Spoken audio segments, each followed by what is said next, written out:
kasipagan, no, nakikita nyo, pinauna ko munang pabaklas itong mga yero sa ibabaw. Ganyan po ang pagdidemolish, mga kasipagan, dahil sa aking experience sa engineering department. Yung mga boss ko, kay Engineer Noel, Engineer Martinez, Engineer De Leon, Engineer Segi, siyempre si Engineer Alvarez. Marami ako natutunan sa gobyerno kung paano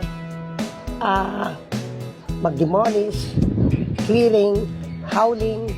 Yan po ang aking trabaho sa engineering. Because 20 years tayong nagtrabaho sa gobyerno. Nag-resign lang po ako dahil nanalo akong barangay kagawad. Kaya iniwan ko yung aking trabaho sapagkat gusto ko pong mga kasipagan maka-experience bilang public service. Kaya po nakita nyo mga kasipagan, no? Yan, yung mga kahoy nang natitira dito. Ito yung mga tao ko. Oh, shoutout ka naman, Itik. O yan, yung mga matitindi kong demolition, Special Action Force. O, nagsasaya lang tayo. Mga kasipagan yan. Tingnan mo, pakita mo sila ng para kung merong gusto mag-demolish, alam nila yung mga diskarte.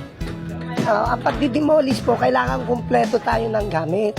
Meron tayong mga kabra, meron tayong mga maso, meron tayong flies, cutter. Nakikita nyo mga wiring dito eh. At saka ba tayo mag-demolish? Ang isi-share ko lang based on my experience, mga kasipagan. Itik, wag kang aapak masyado dyan, baka lumusot ka dyan. Malambot yan. Itik, malambot yan, baka bumigay yan, lumusot ka dyan sa baba.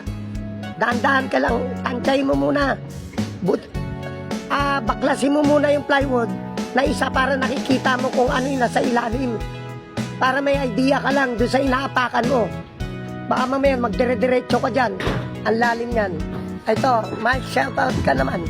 O yan yung mga aking demolition Special Action Force. Nagsasaya lang po ako mga kasipagan. Mag-ingat kayo dyan. Alam mo, napaka-importante po yung safety. Yung pag-iingat po para sa mga tao. Kasi po marami na akong experience na ganyan. Dumarating yung aksidente. Hindi po natin may halis yan. Siyempre, responsibilidad ko. Kung na-aksidente, ipagamot natin.